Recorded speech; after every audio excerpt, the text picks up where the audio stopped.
Hello everyone, so this is our next lecture. पहले के lectures में हमने कवर किया है एडमिनिस्ट्रेशन। क्या इंट्रोडक्शन था, कैसे क्यों ब्रिटिश ने सोचा कि एक एडमिनिस्ट्रेशन सेटअप होना बहुत इम्पॉर्टेंट है।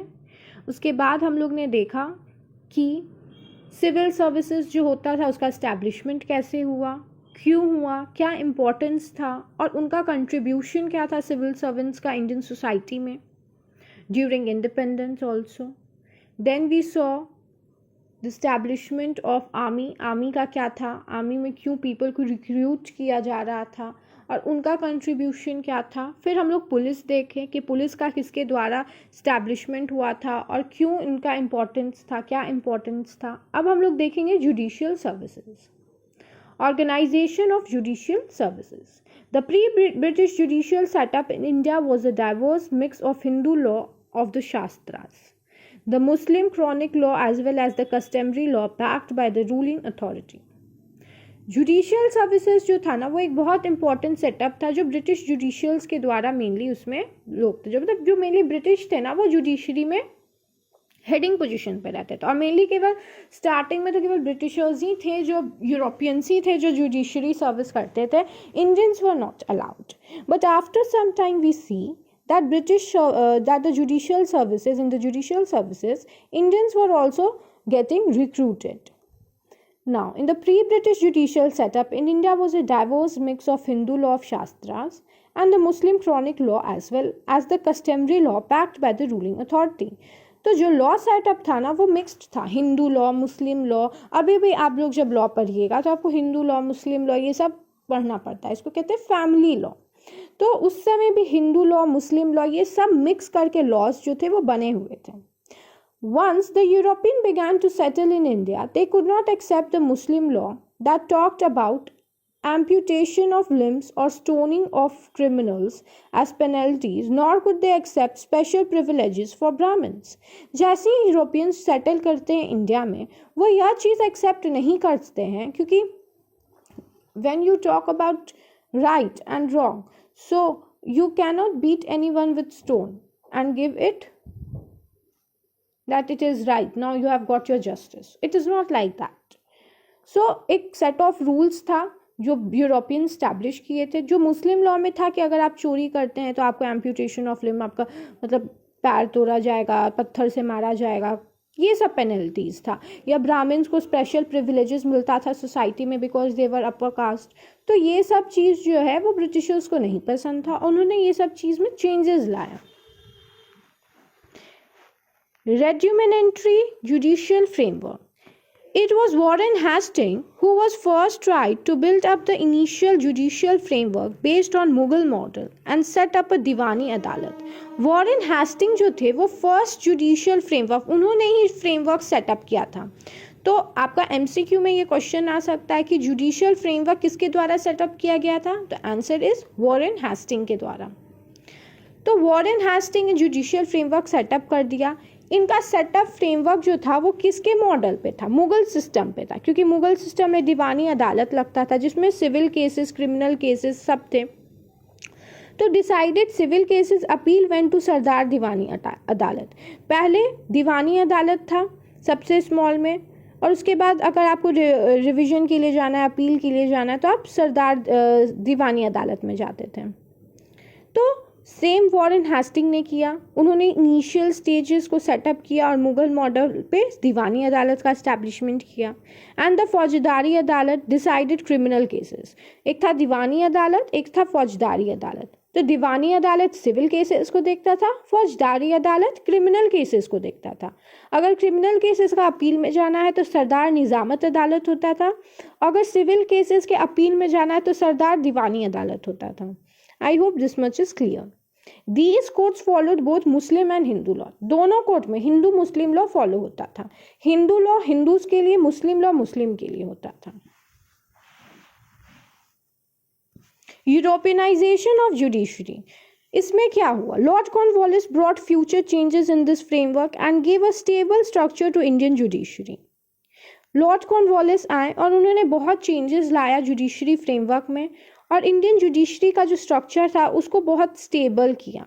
ही अबॉलिश्ड डिस्ट्रिक्ट फौजदारी अदालत, जो डिस्ट्रिक्ट में फौजदारी अदालत लगता था उसको अबॉलिश कर दिया, and presided over by Indian जजेस and replace them with the four circuit court presided over by the European covenanted servants who decided the case with the help of qazis and muftis। तो Lord Cornwallis आए, district फौजदारी अदालत जो criminal cases के लिए था उसको abolish कर दिया गया, जो इंडियन उसमें थे उसको भी ख़त्म कर दिया गया। एक सर्किट बनाया गया जिसमें 4 जजेस थे, और वो 4 जजेस किसके हेल्प से डिसीजन लेते थे? काजीज और मुफ्तीज़ के डिसीजन से, हेल्प से। वो उनसे पूछते थे कि क्या ये सही है, नहीं है, उसके हेल्प से उन्होंने अपना डिसीजंस देते थे। Similarly, he also abolished the Sardar Nizamat Adalat at the Murshidabad and replaced it with a similar court set up at Calcutta comprising of Governor General and members of Supreme Council assisted by the Chief Qazis and 2 Muftis। Same way में वो निज़ामत अदालत जो हम लोग revision के लिए जाते थे उसको भी वो ख़त्म कर देते हैं मुर्शिदाबाद में, और कैलकाटा में एक सिमिलर कोर्ट को सेटअप करते हैं जिसमें गवर्नर जनरल उसके एक मेंबर थे और सुप्रीम कोर्ट काउंसिल के असिस्टेंट भी थे। सुप्रीम काउंसिल जो था उनको भी असिस्ट किया जाता था, किनके द्वारा? चीफ काजीज और मुफ्तीज़ के द्वारा। 2 मुफ्तीज़ थे और एक चीफ काजी था।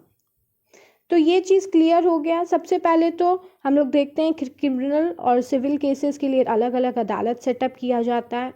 फिर लॉर्ड कॉर्नवालिस आते हैं, इसमें बहुत कुछ वो चेंजेस लाते हैं। जो फौजदारी अदालत था वो अबॉलिश कर देते हैं, और उसमें वो क्या करते हैं? डिस्ट्रिक्ट फौजदारी अदालत को, और वो क्या करते हैं? गवर्नर जो इंडियन जजेस थे उसमें उसको हटा देते हैं और यूरोपियन मेंबर्स को लाते हैं, जिसमें 4 मेंबर्स जो थे उसके मेंबर्स थे यूरोपियन के, 4 पीपल जो थे वो उसके मेंबर थे, जजेस उसके मेंबर थे, और वही डिसाइड करते थे कि क्या करना है। वो 4 जजेस किसके हेल्प से डिसाइड करते थे? मुफ्तीज़ और काजीज के हेल्प से। Separation of judiciary from executive functions. In 1793, Cornwallis complied his judicial reform in the form of famous Cornwallis Code based on the principle of separation of power. 1793 में सेपरेशन ऑफ पावर वो ले आते हैं जिसमें check and balance. If there is a separation of power, आप check and balance कीजिएगा। अगर कुछ भी एग्जीक्यूटिव गलत करता है तो जुडिशरी उसको बोलता है कि आप ये गलत कर रहे हैं, या पार्लियामेंट कुछ भी गलत करता है तो उसको कौन कहता है कि आप गलत कर रहे हैं? It is judiciary who says it. तो सेपरेशन ऑफ पावर्स किया जाता है। The court diverted the collectors of all his judicial powers and let him with a duty of revenue collection. तो जितना भी जुडिशियल पावर्स था 1793 में कॉर्नवालिस वो सारा पावर जजेस का ख़त्म कर देते हैं और बोलते कि आपको बस रेवेन्यू कलेक्शन देखना है। The judicial power were given to new classes of officers, the district judges, और एक न्यू जुडिशियल पावर का स्टैब्लिशमेंट होता है न्यू क्लास का, जिसको कहते हैं डिस्ट्रिक्ट जज। In this way the separation of judicial from executive function was first made under Cornwallis. तो ये भी आपका एमसीक्यू में आ सकता है क्वेश्चन कि फर्स्ट ऐसा गवर्नर जनरल का नाम बताइए जो सेपरेट करते हैं जुडिशरी को एग्जीक्यूटिव का, दोनों फंक्शंस को डिफ्रेंशिएट और अलग करते हैं। तो his name is Cornwallis.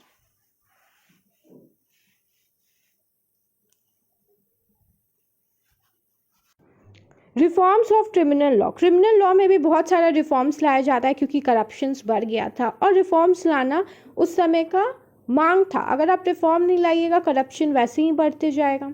An important feature of the new judicial setup under the British was that enough tolerance was shown towards existing civil criminal laws.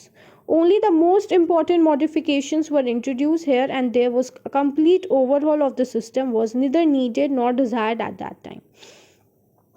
Cornwallis went ahead with the reform in the criminal law, which the Mohammedans took to the divinity ordained and set up a judicial system based on principles of equity and vestination of justice.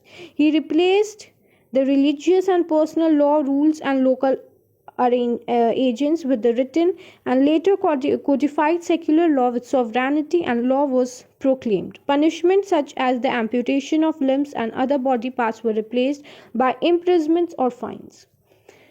Cornwallis और भी changes लाते हैं इसमें criminal law में, क्योंकि corruption बढ़ रहा था या रिवोल्ट हो रहा था तो उसको कंट्रोल करने में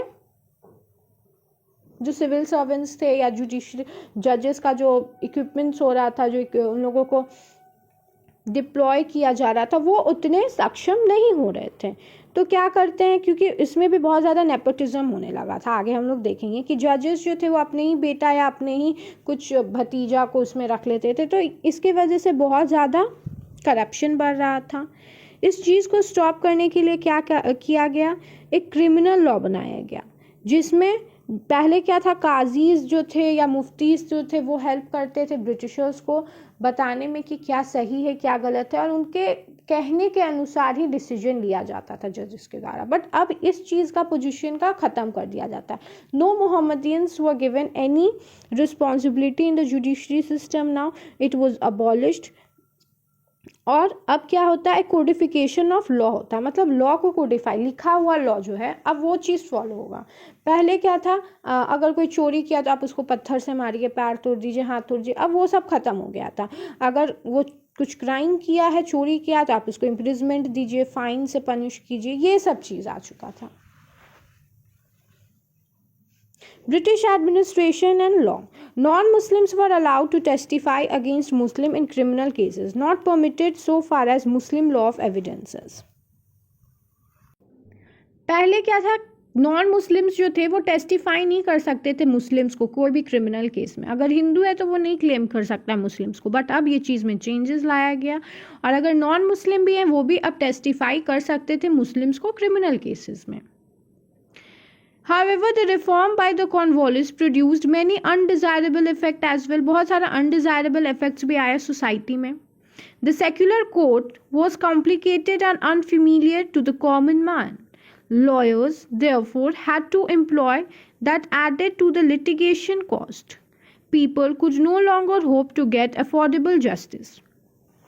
क्या होने लगा, अब लॉ का जो स्टैब्लिशमेंट कर दिया गया, क्रिमिनल लॉ, सिविल लॉ, सबका, बट अगर किसी के साथ गलत होता था तो वो खुद फाइट नहीं कर सकते थे, उनको लॉयर्स रखना पड़ता था, लॉयर्स उनके बदले में फ़ाइट करते थे, जैसे कि अभी भी। तो लॉयर्स इतना हैवी चार्ज करते थे कि लोगों को सोचना पड़ता था जस्टिस या कोर्ट में जाने के लिए भी। Therefore had to employ that added to litigation cost. People could no longer hope to get affordable justice. Affordable justice मतलब उनके लिमिट से ज़्यादा खर्च होता था, जिसकी वजह से वो अच्छे लॉयर्स को नहीं रख पाते थे। Indian judicially functionaries like the panchayat, जमींदार, काजीज वर रिप्लेस्ड बाय द यूरोपियन जजेस। जितना भी इंडियन पोजीशंस दिया गया था जज में या जुडिशरी में इंडियंस को, वो सब चीज़ को रिप्लेस कर दिया जाता है और केवल यूरोपियन जजेस का स्टैब्लिशमेंट हो जाता है। केवल यूरोपियन जजेस जो है उसमें आ जाते हैं जुडिशरी में। Ignorant of the habits and customs of Indian people, जबकि यूरोपियन पीपल को इंडियंस का क्या कस्टम्स है, ड्यूटीज़ है, वो नहीं पता था, तब भी उन लोगों को इसमें पोजिशन दे दिया जाता है। People now had to come to district towns, which made the process quite lengthy and cases drag on for years. अब ये भी नहीं था कि हर डिस्ट्रिक्ट में या हर विलेज में था पंचायत, पहले तो पंचायत, अब ये सब अबॉलिश हो गया, तो लोगों को दिक्कत होने लगा जस्टिस पाने के लिए, क्योंकि लोगों को गांव से, क्योंकि उस समय कम्युनिकेशन नहीं था, कार्स नहीं थे या बस नहीं था, ऑटो नहीं था, तो दिक्कत होता था लोगों को जाने में। तो एक ये लॉन्ग प्रोसेस हो गया था, जस्टिस पाने के लिए सालों साल तक वेट करना पड़ता था लोगों को, और ये बहुत ज़्यादा ड्रैग होता था। For instance, a zamindar in Madras went into litigation in 1882 on account of dispute regarding the inheritance and debt. The judgment was finally delivered only in 1896. 1832 में एक जमींदार था मद्रास का, वो लिटिगेशन फाइल करता है कि उनका डिस्प्यूट था इनहेरिटेंस एंड डेब्ट का, उससे रिलेटेड। तो इसका जजमेंट कब आता है, 1896 में, 64 ईयर्स बाद आता है। तो इसी से आप समझ सकते थे कि कितना ज़्यादा ड्रैग किया जा रहा था। अगर लोगों को जस्टिस पाना है तो कितने सालों साल तक उनको वेट करना पड़ता था। Lastly, like other branches of administration, even the judiciary ultimately serve the interest of the company, often at the cost of the true justice to the common people. तो ऐसा देखा जा रहा था कि जो यूरोपियन जजेस का ज़्यादा संख्या बढ़ गया था जुडिशरी में, और जो इंडियन पीपल थे उनको हटा दिया गया था। तो अब जो था कंपनी का इंटरेस्ट जो था वो ज़्यादा बढ़ गया था जुडिशरी में, और वो लोग कॉमन पीपल को, मतलब कॉमन पीपल को जल्दी जस्टिस नहीं मिल पा रहा था. The Charter Act of 1793 also required that all the laws relating to the right of a person and property to print it with the translation in Indian language so that people can know about their right and immunities. In this way, this act laid the foundation of governance based on written laws in British India in place of personal rules of past rules. तो Britishers क्या करते हैं, जितना भी translation था, charter act आया 1793 में, उसमें जितना भी लॉज था उसको ट्रांसलेट किया जाता है इंडियन लैंग्वेजेस में, प्रिंटिंग किया जाता है इंडियन लैंग्वेजेस में, ताकि कम्युनिटी को समझ में आ सके कि क्या लॉज है, क्या रूल्स एंड रेगुलेशंस हैं. Recognition of personal civil law. The British, however, allowed personal civil law of various Indian communities to continue in civil matters, such as those concerning marriage, divorce, adoption, succession, inheritance, etc. British जो थे वो civil laws को, जो जितने भी various cases में Indian communities में, उसको कंटिन्यू करते हैं, उसको ख़त्म नहीं करते हैं. जैसे कि मैरिज, डाइवोर्स, ये सब जो था वो सिविल केसेस में आता था. सक्सेशन, इनहेरिटेंस, अगर आपका कोई ज़मीन कब्जा कर लिया, इनहेरिटेंस कर लिया, तो वो सब सिविल केसेस में आता था. तो वो सब अभी भी कंटिन्यू किया जाता है, उसको बंद नहीं किया जाता. Codification of law. Notably, the British also systematized the entire process of law making and law keeping. Under the Charter Act of 1833, all the law making authority was vested in the Governor General. जितना भी दो type का था, आप तो एक make कीजिएगा law और एक लॉ कीपिंग करना रहता था. तो जितना भी लॉ मेक किया जाता था वो ब्रिटिशर्स के द्वारा, यूरोपियंस के द्वारा किया जाता था, गवर्नर जनरल के द्वारा. काउंसिल का सेटअप था, वो लोग करते थे सेटअप, वो लोग स्टैब्लिश करते थे law. An Indian law commission headed by Lord Macaulay was appointed for the codification of existing law. अब लॉ क्या क्या बनेगा ये देखना था. तो गवर्नर जनरल का सेटअप होता है, उसमें लॉर्ड मैक्यूले को अपॉइंट किया जाता है, जिसको मैक्यूले कमीशन भी हम लोग कहते हैं. The Indian penal code and the code of civil and criminal procedures were enacted by its effort. These codes were applied throughout the country and for the first time all Indians came under the ambit of a single system of law. For the law were now open to judicial interpretation and subsequent amendments. अब क्या होता है, codification of law होता है. जितना भी laws होते हैं उसको रिटन फॉर्म में लाया जाता है. एक कमीशन का सेटअप होता है जिसमें लॉर्ड मैक्यूले गवर्नर जनरल हैं, वो उसके कमीशन के हेड होते हैं. और इस कमीशन को लॉर्ड मैक्यूले कमीशन भी हम लोग कहते हैं. और इसमें क्या होता है, जितना भी लॉस था वो प्रिंट फॉर्म में आ गया था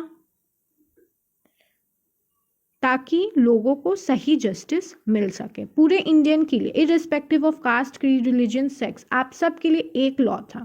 ये नहीं कि ब्राह्मण्स को अलग लॉ, शूद्रास को अलग लॉ. जो हायरार्किकल डिफरेंसेस था उसको ख़त्म करने के लिए ही कोडिफिकेशन ऑफ लॉ लाया गया था. Rule of law of equality before law. तो जब आप लास्ट में लिख रहे हैं तो आपको सिग्निफिकेंस लिख दिए आप, तो आपको कंक्लूजन देना है. तो कंक्लूजन में आपको इस चीज़ माइंड में रखना है कि आपको पॉजिटिव और नेगेटिव दोनों पॉइंट्स देना है.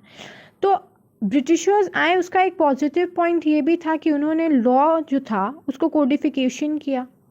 तो इसके लिए क्रेडिट हम लोग ब्रिटिशर्स को दे सकते हैं. तो Britishers deserve the credit for introducing in Indian the modern concept of rule of law, which meant that administration was to be carried out as per the formulated law and not according to the whims and fancies of any ruler. Yet the police and the civil servants continued to exercise a great deal of extra legal powers. Equality before law meant that all the persons were equal in the eyes of law irrespective of their religion, caste or class. एक चीज़ तो clear हो गया था codification of law से कि ये जो था ये एक बहुत बड़ा अच्छा स्टेप था जो ब्रिटिशर्स ने लिया था इंडियंस के लिए, जिससे एक एडमिनिस्ट्रेशन स्मूथली वर्क कर पाए. और यह काम रूलर्स के द्वारा नहीं बट ब्रिटिशर्स के द्वारा किया गया था, जिससे पूरे कंट्री में इक्वालिटी आ गया था. जितने भी लोग थे वो लॉ के सामने इक्वल थे. All the people were equal in the eyes of law irrespective, भले ही आपका कोई भी रिलीजन, कास्ट, क्लास क्यों ना हो. एक लॉ बन गया, अगर आप गलत काम करेंगे तो आपके साथ वही पनिशमेंट होगा. अगर ब्राह्मण, शूद्रा या जमींदार एंड पेजेंट शैल ऑल भी, मतलब कितने, अगर ब्राह्मण शूद्रा, अगर ब्राह्मण गलत करता है तो उसको वही गलत पनिशमेंट मिलेगा अगर वो शूद्रा के द्वारा किया जाता था. तो अब क्या था, इक्वल बिफोर लॉ हो गया था, सब लोग इक्वल हो गया था. Though Europeans were kept on the folds and there were different laws and different codes for them, but Indians के लिए इक्वल लॉ हो गया था. बट यूरोपियंस इंडियंस, अगर इंडियंस को यूरोपियंस को कंप्लेन करते थे तो उन लोगों के लिए अलग कोर्ट होता था, और कोई भी सज़ा अगर सुनाना, मतलब यूरोपियंस अगर इंक्लूडेड है उस केस में, तो उसको इंडियन जजेस नहीं देखते थे, उसको यूरोपियन जजेस ही देखते थे. तो इसमें अभी भी डिफरेंसेस था. Both these modern concepts of justice significantly contributed to a sense of equality among Indians. The new judicial system set in motion or process and unification of India.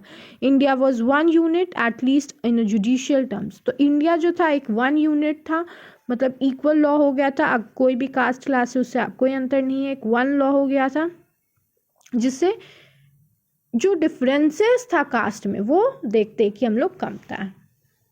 So we can say this was a positive step taken by the Britishers. Extent of Indian participation in administration and judiciary. कितना participation था Indian people का administration और judiciary में, ये हम लोग देखते हैं. The new judicial and administration system introduced by the British India were excluded from the high officers as a matter of policy since the task of British consolidations could not be left to Indians. British का ऐसा मानना था कि हम लोग पूरा administration Indians पे नहीं छोड़ सकते हैं, और इसीलिए उन लोगों को लोअर पोजीशंस दिया गया, हायर पोजीशंस नहीं दिया गया. Though Indianization of covenanted services held by the English only. भले ही कुछ सर्विसेज जो था वो इंडियंस के लिए लाया गया था, बट अभी भी उसका जो सर्विस का हेडिंग कौन कर रहा था, इंग्लिश ही कर रहे थे. Was done eventually. It was mainly due to, in order to cut down state expenditure, even the British government provided justifications for the same in terms of justice, moral obligation and local needs. तो British governments का इसमें क्या interest था, इससे क्या हो रहा था ना कि जो भी करप्शन था सोसाइटी में वो कम गया, क्योंकि एडमिनिस्ट्रेशन चेंजेस लाने से क्या चेंजेस आया सोसाइटी में, करप्शन कमा, या कोई भी अपराइजल हो रहा था उसको चेक करने के लिए एडमिनिस्ट्रेशन बहुत इम्पोर्टेंट था. तो ये सब जो था वो पॉजिटिव एस्पेक्ट था सोसाइटी का. नेगेटिव एस्पेक्ट में हम लोग क्या लिख सकते हैं, एम्प्लॉयमेंट मिला, ये पॉजिटिव था. नेगेटिव में क्या था कि सूबेदार तक ही पोजीशन दिया जा रहा था, अभी भी जो यूरोपियंस थे वो रूल कर रहे थे इंडियंस को, उस पोजीशन तक नहीं दिया गया था. तो ये सब नेगेटिव था. तो when you are writing the drawbacks of the administration and law, you can write these points. And when you are writing the important or the positive impact in the society after the administration and law establishment by the British government या British या colonial imperial colonial system, तो आप उसको लिख सकते हैं. इससे क्या होगा, आपका आंसर जो है वो ज़्यादा इन्हांस होगा. So we are done with this unit. Our lecture is over. Thank you everyone.